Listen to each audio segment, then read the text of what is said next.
Bem-vindo ao canal Fenómenos Inexplicáveis. Subscreva o noso canal, pois publicamos diariamente historias sobre fenómenos misteriosos baseados en factos reais. Apóyenos. Gostase gosta do que facemos por si. O amañecer avanzaba lentamente pelas colinas verdellantes de Kerala, a 25 de jullo de 2001, como sangue a escorrer por un penso. A época das monzóns estaba ao rubro, e os habitantes de Changanacheri, no distrito de Kottayam, preparábanse para máis un día, sen saber que aquele amañecer marcaría o inicio de un fenómeno que os iría perseguir durante semanas. Sri Vijayakumar saiu de casa nesta mañá para verificar a previsión do tempo. Nubens escuras pairaban baixas no ceu, prometendo a habitual chuva torrencial. Nada prenunciaba problemas até que un estrondo ensurdecedor quebrou o silencio da mañá. O son non era como un trován común, era máis agudo, máis metálico, como se un obxeto enorme estivese a explodir algures lá no alto. Foi seguido por un clarán ofuscante, iluminando momentáneamente as nubens no interior con un brillo sobrenatural. Cuando recuperou a visión, Vijayakumar reparou en algo extraño. As follas das árbores do outro lado da rúa estaban cincentas, como que queimadas por unha sama invisível. Varias follas soltáranse dos ramos e caíran lentamente no xaón. Algo está errado, murmurou, sentindo un arrepío percorrerlle a espiña. E depois comezou a xover, mas non era unha suba común. As gotas que caían do ceu eran de un vermello vibrante, densas e intensas, como se o propio ceu estivese a sangrar sobre a pequena cidade indiana. As gotas vermellas caían no xaón, formando pozas, colorindo tudo o que tocaban con un ton carmesín asustador. Vijayakumar recuou horrorizado para debaixo do beiral da varanda. A súa camisa branca, pendurada no estendal para secar, estaba rapidamente a ficar cor de rosa, como se alguén invisível a estivese a tinxir lentamente. Vijayakumar non foi a única testemunha deste fenómeno sinistro. Por toda a rexião, as persoas ollaban ansiosas para o ceu, imaginando o que sería aquele extraño fenómeno. Os moradores alarmados saíron a correr das súas casas, apontando para a suba sangrenta e clamando aos seus deuses por protezón e unha explicación. Ninguén sabía entón que este fenómeno iría continuar por moitas semanas, deixando non só vestixios no xao e na roupa, mas tamén unha marca profunda na memoria daqueles que testemuñaron este fenómeno inexplicável. Esta non é unha historia sobre o sobrenatural, mas sobre un fenómeno real tan invulgar e asustador que nos faz cuestionar tudo o que sabemos sobre os limites entre o común e o inexplicável. 25 de jullo de 2001, 6:55, Changanacheri, distrito de Kottayam, Kerala, India. Unha suba vermella caiu repentinamente sobre a cidade. As primeiras gotas escarlates caíran do ceu sobre Changanacheri na mañá de cuarta-feira, de acordo con os relatorios oficiais do Centro de Investigación en Geociencias. A xuva continuou durante cerca de 15 minutos, deixando a cidade manchada de vermello. Radhakrishnan, unha das primeiras testemuñas oculares, relatou máis tarde, esforzándose por encontrar as palabras para descrever o que tiña presenciado. Pensei que estaba a ficar louco. A agua que escorría pela miña janela era da cor do sangue, non apenas cor de rosa, mas exactamente o ton carmesín que o sangue ten. O meu primeiro pensamento foi o fin do mundo. O choque inicial rapidamente se transformou en preocupación cando as persoas descubriron que a suba vermella estaba a deixar manchas permanentes. As roupas penduradas a secar estaban encharcadas de vermello. Foron colocadas embarcaciones para recoller a agua da chuva, xellas de un líquido que se parecía extrañamente con sangue, mesmo após unha inspección máis detallada. En breve, as autoridades locais foran inundadas con chamadas de moradores preocupados. As mensaxes repetían a mesma coisa veces sen conta. Agua vermella a cair do ceu. Algúns relataran sons extraños antes do inicio da chuva vermella. Un zumbido metálico, un zumbido que emanaba dos ceus. Particularmente perturbadora foi a historia do agricultor Thomas Kurian, cuyas terras ficaban nos arredores de Changanacheri. Descreveu non só chuva vermella, mas tamén mudanzas inexplicáveis na vegetación. As follas das miñas árbores primeiro ficaran cincentas, como se estivesen cobertas de cinzas, e depois comezaran a cair, dise aos jornalistas. Houve apenas un clarao no ceo, brillante como o sol, e depois, a agua vermella caíu do ceo. Moitos habitantes de Kerala, ao veren a chuva vermella, entraran en pánico, reuniran as súas familias e correran para os templos. Multidóis encheran todos os edificios religiosos da cidade, implorando por proteción. Outros fexáronse nas súas casas, preparándose para o pior. Podían verse persoas ajoelladas sob a chuva torrencial, chorando silenciosamente, con as maos erguidas para o ceo vermello nun gesto de indagazón impotente. Na noite do primeiro día, as autoridades e a comunidade científica de Kerala comezaron a responder aos acontecimentos. A doctora Samudra Gupta, meteorologista de renome na Universidade de Kerala, foi unha das primeiras cientistas a chegar a Changanacheri. En cuanto recollía amostras do líquido vermello en tubos de ensayo estéreis, manteve un distanciamento científico. O meu primeiro palpite foi que se trataba de poeira transportada do deserto da Península Arábica, escreveu ela no seu relatorio inicial. Mas a intensidade da colorazón e a natureza localizada da precipitazón, iso é outra coisa. Algo para o cual non consigo encontrar explicación nos meus manuais. A observación máis perturbadora foi a localización do fenómeno. En algúns casos, unha xuva común e clara podía cair a poucos metros do aguaceiro sangrento, como se unha forza invisível estivese a trazar a liña entre o normal e o invulgar. Este pormenor afastou moitas explicaciones tradicionais, como a poluizón atmosférica generalizada. Na noite seguinte á primeira xuva sangrenta, moitos en Changanacheri non conseguían dormir. As persoas reuníranse en grupos, discutindo o incidente en voz baixa, como se conversas en voz alta pudesen atrair a atención de forzas invisíveis.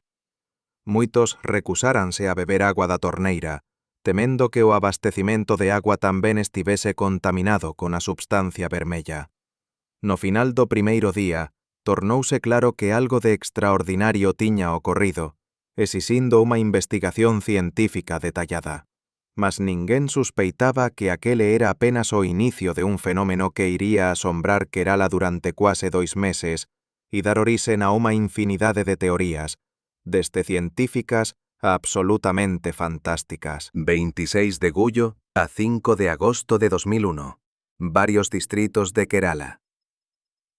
No día seguinte ao aparecimento da chuva vermella en Changanacheri, o fenómeno comezou a espallarse pela región. Relatos de chuvas sangrentas chegaron de varias partes dos distritos de Kottayam e Idukki. Entre 28 de julio e 5 de agosto, foron registrados 67 incidentes distintos de chuva vermella a medida que o fenómeno se espallaba por Kerala, causando crescente preocupación. O profesor Sasidaram Pillai, cientista sénior do Departamento de Meteoroloxía da India, foi o primeiro a documentar sistemáticamente a distribuición geográfica do fenómeno. Novos pontos vermellos apareceron no mapa no seu escritorio, marcando os locais da chuva sangrenta. A cada día, o seu número aumentaba, formando un padrao asustador. A chuva vermella non segue os padroes meteorológicos normais, observou no seu diario. Aparece esporádicamente, sen cualquier ligazón aparente con os ventos dominantes ou as condiciones atmosféricas. O que era particularmente preocupante era que a chuva vermella caía frecuentemente en áreas moito limitadas, cobrindo por veces áreas con apenas algunhas centenas de metros de largura. En varios casos documentados, os observadores repararan como a chuva común caía literalmente a poucos pasos de onde caía a chuva vermella, criando unha cena surreal.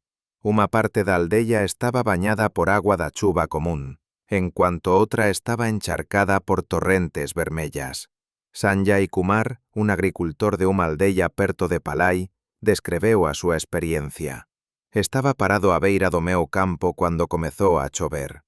A miña direita estaban as habituais gotas claras e a miña esquerda as vermellas, como si alguén tivese deseñado unha liña invisível no ceo.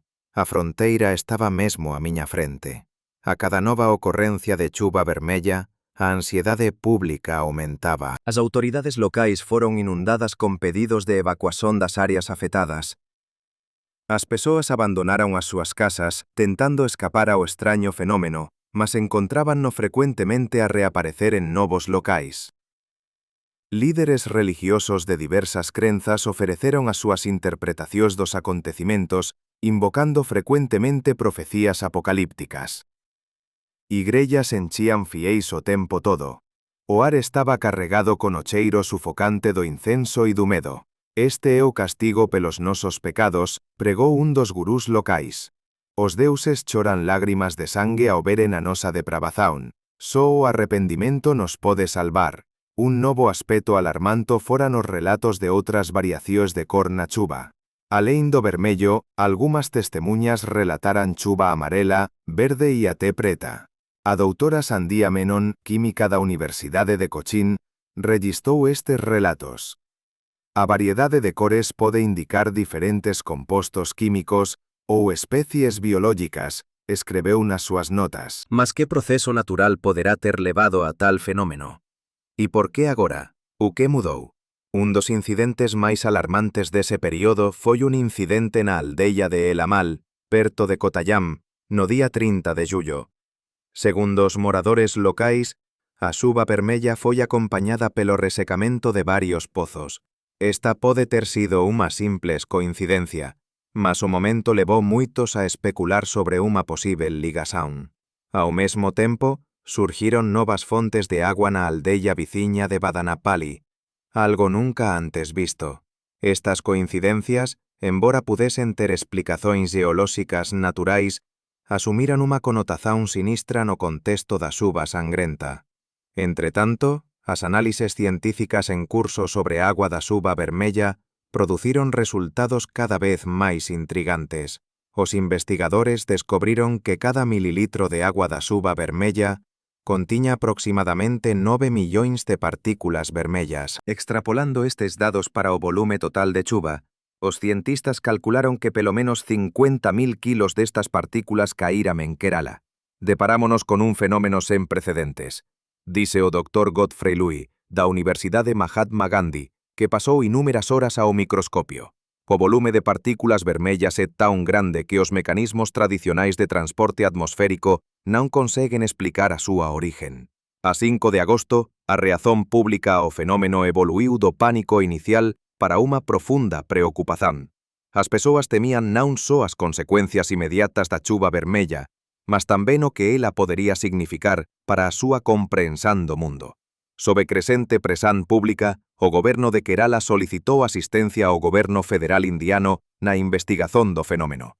A 4 de agosto de 2001, o Departamento de Ciencia e Tecnología do Goberno da India contratou formalmente o Centro de Investigación en Ciencias da Terra, CES, e o Jardín Botánico Tropical e Instituto de Investigación, TBJRI, para realizar un estudo conjunto e abrangente sobre a chuva vermella. No seu discurso ao público, o ministro chefe de Kerala tentou tranquilizar a populación. A investigación científica leva tempo. Comprendemos as vosas preocupacións e garantimos que todos os recursos están a ser direccionados para resolver este misterio.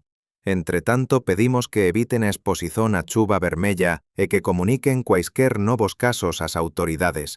Mas o medo ya se tiña enraizado profundamente. Nesta atmosfera de incerteza e investigación científica, a chuva vermella continuou a cair periodicamente en Kerala, un lembrete de que há coisas para as quais aínda non temos explicación. 6 a 15 de agosto de 2001, Laboratorios CSTBJRI, Trivandrum, Kerala. No inicio de agosto, a investigación científica sobre o fenómeno da chuva vermella entrou nunha fase intensa.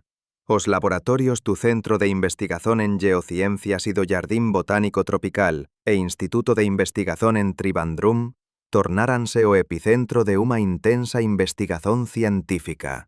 O Dr. S. Sampath, investigador principal do CES, permaneceu no laboratorio durante días a fío, monitorizando centenas de amostras de agua da suba vermella recollidas en varias partes de Kerala.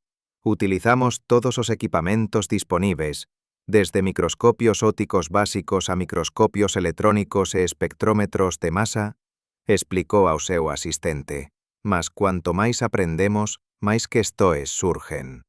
No día 7 de agosto, unha equipa de investigadores liderada pelo Dr. K.N. Mohan, do TBGRI, fez unha observación significativa. As partículas vermellas na agua da suba tiñan unha estrutura e un tamaño uniformes, característicos dos esporos biolóxicos, mas non correspondían a nenhuma especie estudada anteriormente. Ao microscopio, ampliado 1000 veces, as partículas parecían células redondas ou ovais con unha pequena depresión no centro. A súa estrutura interna intrigou os investigadores pela súa singularidade. O Dr. T.K. Abraham, microbiologista do TBGRI, conduciu unha experiencia na cual as partículas vermellas foran colocadas en medios nutritivos adecuados para o crecimento de algas e fungos. A nosa hipótese era que, se estas partículas fosen esporos de organismos vivos, deberían germinar en condiciones adecuadas, escreveu no seu caderno de laboratorio. Paralelamente á análise biológica, unha equipa de químicos do CES liderada pelo Dr. B. Sasikumar conduciu unha análise elementar do precipitado vermello utilizando unha combinación de espectrometría de masa con plasma indutivamente acoplado e outras técnicas. Los resultados obtidos no día 10 de agosto foron intrigantes. Las partículas vermellas eran constituídas principalmente por carbono e oxígeno, con vestigios de silicio e ferro, unha composición típica dos materiais biológicos. Mas había unha particularidade. Las amostras contiñon niveis anormalmente elevados de metais pesados, incluindo níquel, manganés, titanio, cromio e cobre. Isto non corresponde á composición de cuaisquer esporos biológicos coñecidos, observou o Dr. Sasikumar, observando os resultados da análise. É como se estes organismos, se é que son organismos, tivesen evoluído nun ambiente rico en metais. No día 12 de agosto, o Dr. Godfrey Louis e A. Santosh Kumar, da Universidade Mahatma Gandhi, obtiveron acceso a un microscopio electrónico para estudar a estrutura das partículas vermellas con máis detalle. Os resultados foron surpreendentes. Imaxes obtidas como unha ampliación de 20.000 pesis revelaron que as partículas apresentaban unha estrutura celular fina, como unha parede celular relativamente espesa e unha cápsula interna contendo material celular. A súa estrutura era invulgar, non consistente con os microorganismos terrestres típicos. Estas imaxes confirman claramente a natureza biológica das partículas, dixe o Dr. Louis nunha conferencia de imprensa á equipa científica no día 13 de agosto. Mas non se parece con nenhum organismo terrestre que eu ya teña visto. É preciso de facer a pergunta que moitos ten medo de facer. E se a fonte destas partículas non estiver na Terra? Estas palabras provocaran unha reacción mixta por parte de outros cientistas, variando do ceticismo á preocupación silenciosa. Entretanto, a experiencia do Dr. Abraham comezou a dar resultados. No día 15 de agosto, algúns medios de cultura, particularmente o agarmillo, comezaran a presentar un crecimento intenso de microorganismos. O exame microscópico revelou tratarse de algas verdes filamentosas pertencentes ao género Trentepolia. A primeira vista, isto parecía un grande avanzo. Identificar finalmente as partículas vermellas como esporos de un organismo terrestre coñecido. Mas aínda había dúbidas sobre as propiedades extrañas destes esporos e a súa estrutura invulgar, observada en microscopía electrónica. Para testar esta hipótese, a 16 de agosto de 2001, a equipa de investigación revisitou a zona de Changanacherry, onde a chuva vermella tiña sido registrada pela primeira vez. Un levantamento da área produciu resultados impresionantes. Moitas árbores, rochas e até postes de iluminación na región estaban cobertos por Trentepolia, en cuantidades suficientes para llerar o volume de esporos observado na agua da chuva. Parecía que o misterio tiña sido resolvido. As partículas vermellas eran simplesmente esporos de algas locais. Mas unha observación perseguiu os investigadores. Todas estas colonias de algas parecían frescas, como se tivesen surcido recentemente. Os residentes máis antigos de Changanacherry non se lembraban de ter visto estas vibrantes colonias verde avermelladas alí antes. É como se algo tivese desencadeado a proliferación en masa destes organismos, refletiu o Dr. Lewis. Mas cual foi o gatillo inicial? Estas questones permaneceran sen resposta en cuanto as pesquisas en laboratorio continuaban. Os cientistas traballaban día e noite, tentando desvendar o misterio da chuva vermella. Mas a cada nova descoberta, aprofundábanse aínda máis no abismo do descoñecido. De Trivandrum, as amostras foran enviadas para laboratorios de toda a India, e a partir dai, para cientistas de todo o mundo. O fenómeno da chuva vermella en Kerala deixou de ser un misterio local para se tornar un enigma científico internacional, desafiando os propios fundamentos da nosa comprensión da vida e das súas orígens. 16 a 25 de agosto de 2001. Laboratorio de Microscopía Electrónica. Universidade Mahatma Gandhi. Kottayam. En meados de agosto, houve unha pausa temporaria na xuva vermella, coincidindo con un período de seca en Kerala. Esta pausa deu aos cientistas a oportunidade de se concentraren nunha análise máis aprofundada das amostras xa recollidas. O Dr. Godfrey Lewis, cuya hipótese sobre a orixen extraterrestre das partículas vermellas estaba a xerar un crescente interese e ceticismo nos círculos científicos, recebeu permisón para utilizar un potente microscopio electrónico de transmisión Hitachi H600 na súa universidade. O laboratorio de microscopía electrónica tiña un aspecto especialmente sinistro á noite. Apenas os monitores dos computadores e os indicadores vermellos dos equipamentos brillaban fracamente. Foi neste escenario, na madrugada de 18 de agosto, que o Dr. Lewis obteve as súas primeiras imaxens de glóbulos vermellos a unha ampliación moito elevada. Cando vi estas imaxens fiquei sen fólego. Escreveu no seu diario. O que vi non eran apenas células. A súa estrutura era moito invulgar. A microscopía electrónica de transmisión revelou que os eritrócitos variaban en diámetro de 4 a 8 micrómetros, con unha parede celular espesa. Unha cápsula interna separada contendo unha substancia con unha estrutura invulgar era visível no interior da célula. A característica máis intrigante era a ausencia de un núcleo visível e de outras organelas características das células eucarióticas. Se fosen esporos da alga verde Trentepolia, como hipotetizou o TBYRI, deberían ter pelo menos núcleos rudimentares. A estrutura destas células asemellábase máis a dos procariontes, mas con características incomúns. Estes organismos non se encuadran na nosa comprensión da bioloxía terrestre, dise o Dr. Lewis ao seu colega A. Santosh Kumar, en cuanto estudaban as imaxens. No día 20 de agosto a equipa do Dr. Lewis complementou a súa investigación con microscopía electrónica de barrimento, MEV, examinando a morfoloxía externa das células.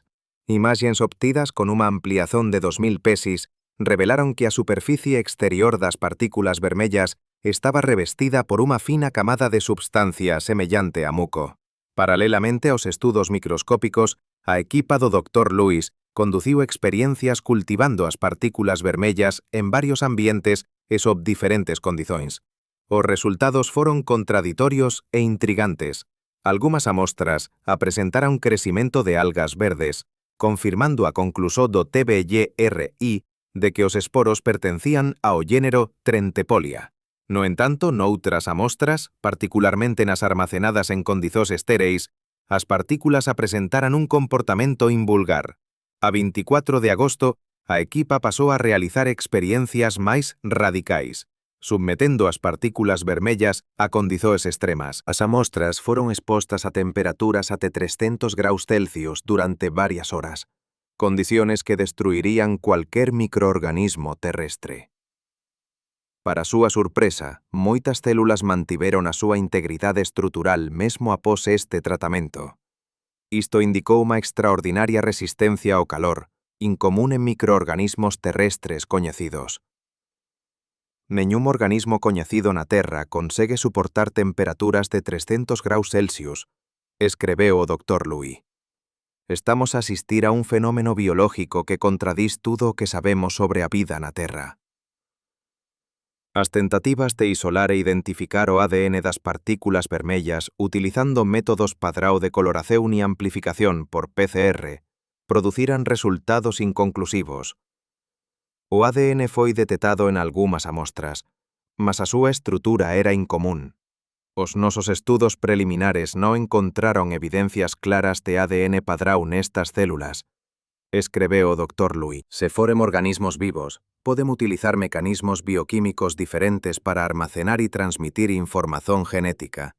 No día 25 de agosto, o Dr. Louis elaborou un relatorio preliminar sobre as súas conclusóis, que apresentou ao Departamento de Ciencia e Tecnología da India e aos colegas do CES e do TBGRI. No relatorio, enfatizou a natureza biolóxica das partículas vermellas, mas tamén observou as súas propiedades invulgares que non corresponden ás dos microorganismos terrestres coñecidos. A hipótese de que a suba vermella foi causada por esporos de algas Trentepolia non explica todos os factos observados, escreveu na súa conclusón. A resistencia térmica, a estrutura interna invulgar das células, a ausencia de ADN padrón. Tudo isto indica que estamos a lidar con organismos que evoluíran en condiciones radicalmente diferentes das da Terra. E depois de moita hesitazán, acrescentou unha frase que máis tarde o tornaría obxeto de ridículo e intenso interese: a posibilidade de a origen destes organismos estar fora da Terra. Esta hipótese, máis tarde denominada teoría da panspermia cometaria, propuña que as partículas vermellas poderían ter sido tracidas para a Terra por un cometa ou meteorito, cuya fragmentación na atmosfera de Kerala explicaría os relatos de fenómenos de luz e som antes do primeiro aparecimento da suba vermella. Cuando o relatorio do Dr. Louis se tornou coñecido nos círculos científicos, a reacción foi previsiblemente cética. Moitos colegas consideraran as súas conclusións demasiado extravagantes, incoherentes con a navalla de Occam, que dita a escolla entre hipóteses concorrentes daquela que requer o menor número de suposicións. A suxestión de orixen extraterrestre é unha afirmación extraordinaria que requer probas extraordinarias, dise o Dr. Ramachandran da Universidade de Kochi. Neste momento, unha orixen terrestre para os esporos parece moito máis probável. Mas, secretamente, moitos cientistas ficaran intrigados con os resultados da investigación do Dr. Louis. Mesmo que non estivesen prontos para endosar públicamente a hipótese extraterrestre, non conseguían explicar completamente as extrañas propiedades das partículas vermellas dentro da estrutura da bioloxía convencional. E asín, a sombra do debate científico oficial, nasceu unha hipótese alternativa que, embora teña enfrentado cepticismo, continuou viva, alimentada por observaciones sempre novas e inexplicables. 17 a 23 de setembro de 2001, Kerala. Co regreso das chuvas en meados de setembro, o fenómeno da chuva vermella entrou na súa fase final. Entre 17 e 23 de setembro, foron registrados 14 novos casos de chuva colorida, mas a natureza destes eventos de precipitación mudou. No día 18 de setembro, no distrito montañoso de Munnar, en Idukki, os habitantes observaron chuva que non era vermella, mas amarela e até esverdeada. O Dr. Sanjeev Menon, do CES, que analizou estas novas amostras, observou: as variacións de cor poden indicar diferentes tipos de microorganismos ou diferentes fases do seu ciclo de vida. Ao microscopio, as partículas amarelas e verdes parecían versións modificadas de glóbulos vermellos. A súa estrutura tornouse máis complexa e diferenciada. No día 19 de setembro, a equipa do Dr. Godfrey Louis publicou os resultados de unha análise espectroscópica das partículas vermellas, descubrindo que o seu espectro de absorzán ultravioleta atingiu o pico por volta dos 217,5 nanómetros, unha característica observada nas nubes interestelares. Esta semellanza non pode ser coincidencia, insistiu o Dr. Louis. Estes organismos poden ter evoluído nun ambiente espacial, onde características espectrais semellantes terían sido unha vantaxe adaptativa. A 20 de setembro, o TVGRI anunció a conclusión de una serie de experiencias de cultura que, segundo eles, confirmaran definitivamente a identificación das partículas vermellas como esporos de algas do género Trentepolia. O Dr. K.N. Mohan demostrou culturas de algas verdes cultivadas a partir de amostras de chuva vermella aos jornalistas. Mas tamén houve notas discordantes na conferencia de imprensa. Un dos asistentes do Dr. Mohan manifestou dúbidas. As algas cultivadas ten semellanzas con as partículas vermellas, mas tamén diferenzas significativas. Non podemos afirmar con certeza que san os mesmos organismos. A 21 de setembro ocorreu un dos incidentes máis extraños de todo o fenómeno. Na pequena aldeia de Baipin, perto de Kochi, os pescadores locais testemuñaron a agua da lagoa costeira a escurecer. Amostras desta agua foron levadas para o laboratorio do CES para análise. As partículas pretas ten unha estrutura semellante ás vermellas, mas con un maior teor de carbono, dise o Dr. B. Sasikumar após a análise. Poden ser unha especie diferente de alga ou unha fase diferente do seu ciclo de vida.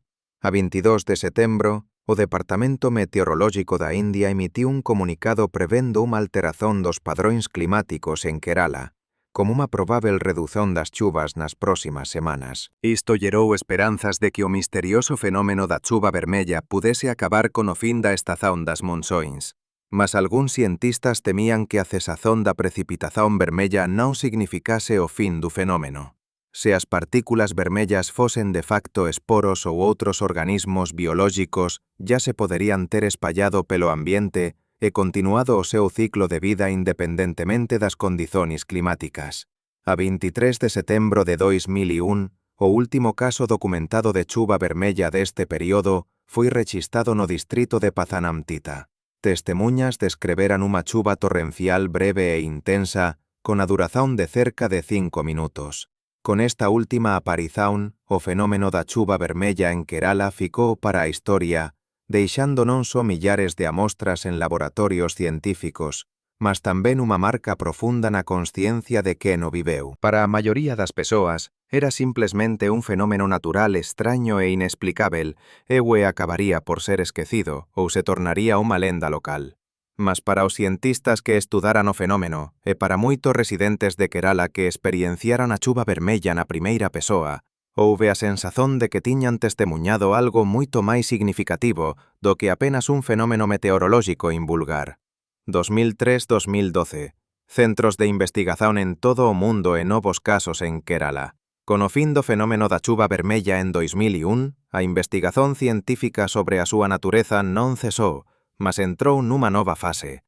Agora que o choque inicial tiña pasado e novas amostras ya non chegaban, os investigadores puderan concentrarse nunha análise máis aprofundada dos datos xa recollidos. En novembro de 2001, a pedido do Departamento de Ciencia e Tecnoloxía do Goberno da India, o CES e o TVGRI divulgaran o seu relatorio oficial sobre o fenómeno da chuva vermella. A conclusión, cautelosa, foi: a coloración da chuva foi provocada pela presenza de un grande número de esporos de unha alga formadora de líquenes do género Trentepolia. A inspección de campo revelou que a rexión era abundante nestes líquenes. Esta conclusión foi recibida con alivio pela maioría da comunidade científica. Ela oferecía unha explicación simple e terrena para o fenómeno misterioso, que non exigía o recurso a hipóteses exóticas. A chuva vermella era simplesmente o resultado de unha libertación maciza de esporos de algas locais para a atmosfera. Un fenómeno invulgar, mas fundamentalmente explicável. Mas por detrás desta explicación aceite, espreitábanse preguntas en resposta. Por que estes esporos caían en áreas tan localizadas, moitas veces con límites distintos? Por que eran resistentes a temperaturas extremas? Como explicar a súa estrutura interna invulgar, observada por microscopía electrónica? E, máis importante, o que desencadeou a libertación inicial en masa de esporos para a atmosfera? O Dr. Louis e un pequeno grupo dos os apoiantes continuaron a presionar por unha explicación alternativa. En 2003, publicaran o seu primeiro artigo científico formal. Panspermia cometaria explica a chuva vermela de Kerala. no arquivo de preimpresións archive.org. A publicación desencadeou unha onda de críticas nos medios científicos. A maioría dos biólogos e astrónomos mostrouse cética en relación á hipótese, alegando falta de probas suficientes e violación da navalla de Occam. Mas tamén houve quen se interesase pela abordaxe pouco convencional do Dr. Lewis. O profesor Milton Wainwright, da Universidade de Sheffield, juntamente con o seu colega, o profesor Chandra Wickramasinghe, da Universidade de Cardiff, solicitaron amostras das partículas vermellas para análises independentes. Ambos os cientistas eran coñecidos pelo seu interese na teoría da panspermia, a hipótese de que a vida se podería ter espallado entre planetas en meteoritos ou cometas. A investigación do profesor Wainwright, realizada no final de 2003, confirmou algunhas das propiedades invulgares das partículas vermellas. Observou a súa semellanza con os esporos de ferrugen, mas tamén destacou características extrañas que dificultaban a identificación precisa. En 2004, amostras das partículas vermellas foron enviadas para o Laboratorio de Propulsan Ayacto da NASA, onde os astrobiólogos as estudaran con recurso a un microscopio electrónico de barrimento. O Dr. Richard Hoover, astrobiólogo da NASA, observou na súa análise: as partículas vermellas ten características morfológicas semellantes a algúns microorganismos terrestres, particularmente as cianobacterias. No entanto, a súa estrutura interna presenta anomalías difíceis de explicar dentro da estrutura da bioloxía terrestre coñecida. En 2006, en cuanto o debate científico sobre a chuva vermella de 2001 continuaba, a natureza voltou a surpreender os investigadores. A 6 de setembro de 2006, os residentes da cidade industrial de Elor, en Kerala, testemunharon o río Periyar que atravesa a cidade a ficar súbitamente vermello. Este incidente reacendeu inmediatamente as memorias da chuva vermella e reacendeu a preocupación entre a populación local. Amostras de agua recollidas no río revelaron a presenza de partículas vermellas semellantes ás encontradas na chuva vermella 5 anos antes. As autoridades tentaran tranquilizar o público, atribuindo a descoloración do río á poluizón industrial ou á proliferación de algas. No entanto, os testes conducidos por laboratorios independentes non detectaran poluentes coñecidos en concentración suficientes para provocar unha descoloración tan intensa. No verán de 2007, foron relatados novos casos de chuva vermella na parte norte do distrito de Kozhikode, en Kerala. No día 21 de agosto de 2007, caiu chuva vermella en varios locais do municipio de Badakara.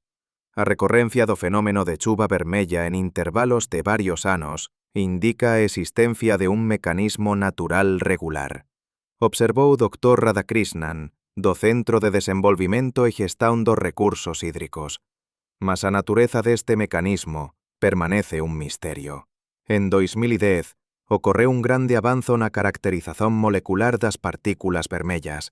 O profesor Milton Wainwright e os seus colegas aplicaron técnicas modernas de coloración de ADN a amostras de glóbulos vermellos.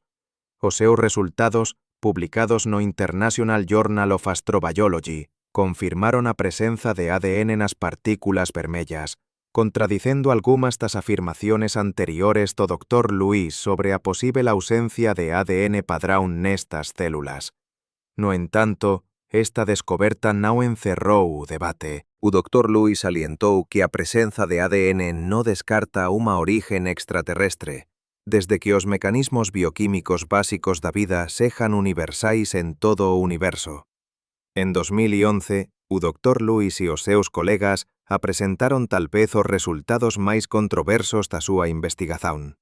Nunha conferencia internacional sobre astrobiología, relataron ter observado o que interpretaron como actividade das hemácias a temperaturas até 300 graus Celsius.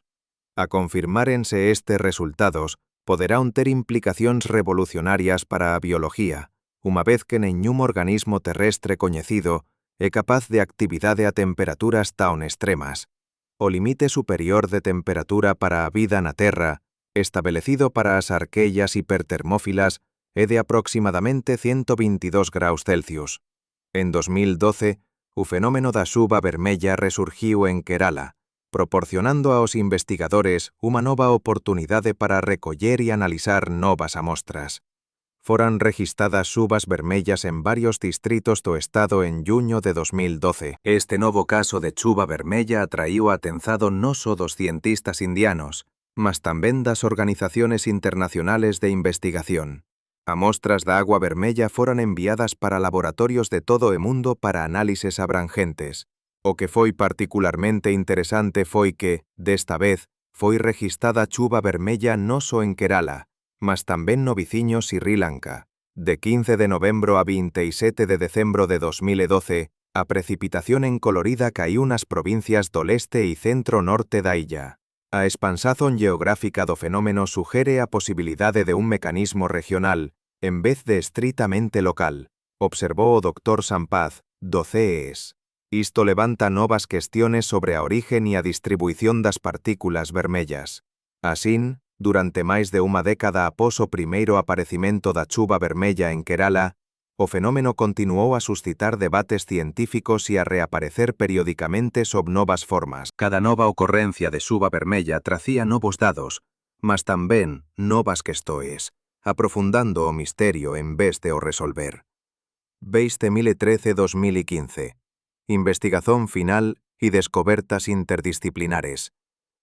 En 2013 o fenómeno da suba vermella en Kerala, embora non totalmente explicado en todos os seus detalles, comezou a adquirir unha interpretación científica máis coherente. Unha década de investigación intensiva, envolvendo cientistas de varios países e disciplinas, levou á formación de un certo consenso científico. En 2013 o fenómeno da suba vermella encontrou o seu lugar na cultura popular con o lanzamento da longametragen Suba Vermella, que estreou na India a 6 de decembro. Embora o filme teña reinterpretado vagamente os acontecimentos, axudou a renovar o interese público pelo fenómeno misterioso. Mas para os cientistas que aínda estudan as amostras de suba vermella, a descoberta máis importante de 2013 foi a de que as algas cusos esporos supostamente causaran a suba vermella pertencían á especie Trentepolia annulata, que non é endémica da India. Esta descoberta axudou a explicar por que é que neñún padrón climático local conseguiu explicar como é que os esporos atinxiran altitudes tan elevadas. Os investigadores concluíran que os esporos poden ter sido transportados para a India pelas correntes atmosféricas vindas da Europa. Unha hipótese apelidada de dispersao intercontinental de nubens. En 2014, unha equipa internacional de investigadores conduciu unha análise abranxente de resistos históricos de chuva de sangue e outras precipitaciones coloridas.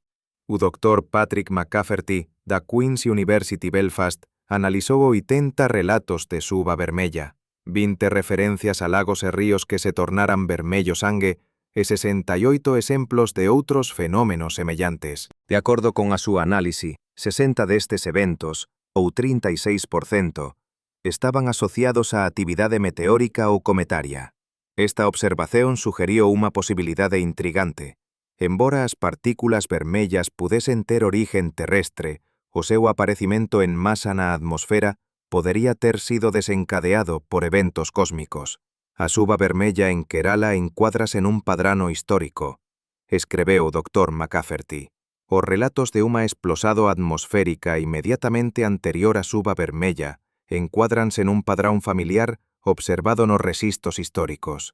En febreiro de 2015, unha equipa de cientistas da India e da Austria publicou un estudo que forneceu a explicación máis convincente até a data para o fenómeno da suba vermella. Utilizando métodos filoxenéticos moleculares, compararan a evolución da secuencia de ADN de Trentepolia annulata da amostra de suba vermella con amostras desta especie da Austria. Os resultados mostraron que o isolado de Kerala era, de facto, unha especie recentemente introducida proveniente da Europa. O estudo confirmou a probabilidade de a introdución ter ocorrido a través de nubes oceánicas, un fenómeno de dispersión intercontinental de especies ya documentado para bacterias e fungos. A dispersión de nubes sobre o océano é análoga aos voos intercontinentais, explicou a doutora Sandhya Menon, unha das autoras do estudo. Esporos desta alga son transportados da Europa para a India por nubes que flutúan sobre o mar Arábico. Esta explicación satisfez a maior parte da comunidade científica, ofreciendo un mecanismo racional para un fenómeno que inicialmente parecía cuase sobrenatural. Mas para algúns investigadores, incluindo o Dr. Luis e os seus apoiantes, as dúbidas persistían. A hipótese do transporte intercontinental para os esporos das algas non explica moitas das propiedades observadas nas partículas vermellas, insistiu o Dr. Luis. En particular, a súa estrutura interna única, visível por microscopía electrónica, a súa estabilidade térmica e as súas características espectrais invulgares. Para o Dr. Luis e algúns dos seus colegas, a xuva vermella en Kerala permaneceu un misterio que podería ter unha explicación máis exótica, incluindo a posibilidade de origen extraterrestre para as partículas vermellas. Há moito tempo que procuramos sinais de vida noutros planetas, dise o Dr. Luis nunha entrevista. E se ya tivermos encontrado aquí na Terra, mas simplesmente non a conseguirmos recoñecer por ser moito diferente do que esperábamos. No final de 2015, a explicación científica para a xuva vermella en Kerala, embora non fose exhaustiva en todos os detalles, era a seguinte: os esporos da alga Trentepolia annulata foron transportados da Europa para a India a través de procesos atmosféricos asociados aos padróns de Monsoon. A precipitación maciza podería ter sido desencadeada por un evento meteorolóxico, o que explicaría os relatos de efeitos sonoros e luminosos que antecederon a primeira chuva vermella. Esta explicación, baseada en pesquisas interdisciplinares, representou unha elegante combinación de factores biolóxicos locais, procesos atmosféricos globais e un posível evento cósmico. En novembro de 2001, o Departamento de Ciencia e Tecnoloxía do Goberno da India recebeu o seu relatorio final sobre o fenómeno da chuva vermella en Kerala. A conclusión oficial foi formulada en linguaxe seca e científica. A colorazón da chuva foi provocada pela presenza de un grande número de esporos de unha alga formadora de líquenes pertencente ao género Trentepolia. Para o mundo científico, esta explicación foi suficiente. A chuva vermella en Kerala tornouse máis un fenómeno natural extraño, mas explicável, un caso interesante para artigos e disertazones científicas. Mas para aqueles que vivenciaron pessoalmente este fenómeno, que viron sangue jorrar do ceu, que sentiran gotas vermellas e frías na pele, que viron roupas brancas ficaren escarlates, para eles, a explicación oficial nunca foi totalmente convincente. Guardaran memorias perturbadoras dos días en que a natureza revelaba o seu lado máis misterioso, e algures, en laboratorios silenciosos, atrás de portas fechadas, en recipientes helados, aínda se armacenan amostras de chuva vermella, aguardando novas tecnologías, novos métodos de análise, novos paradigmas de comprensión, que posan un día revelar a súa verdadeira natureza. O fenómeno da chuva vermella en Kerala continúa a ser un dos exemplos máis impresionantes de como, mesmo na nosa era de tecnología avanzada e de profundo coñecimento científico do mundo, a natureza aínda nos pode sorprender con fenómenos que están no limite da nosa comprensión, lembrándonos o cuanto aínda permanece descoñecido. Obrigado por ouvir. Se gustou desta historia, subscreva o noso canal para ficar a par das novidades. Partille a súa opinión sobre este incrível incidente nos comentarios. Tal vez vose propio teña testemuñado algo inexplicável?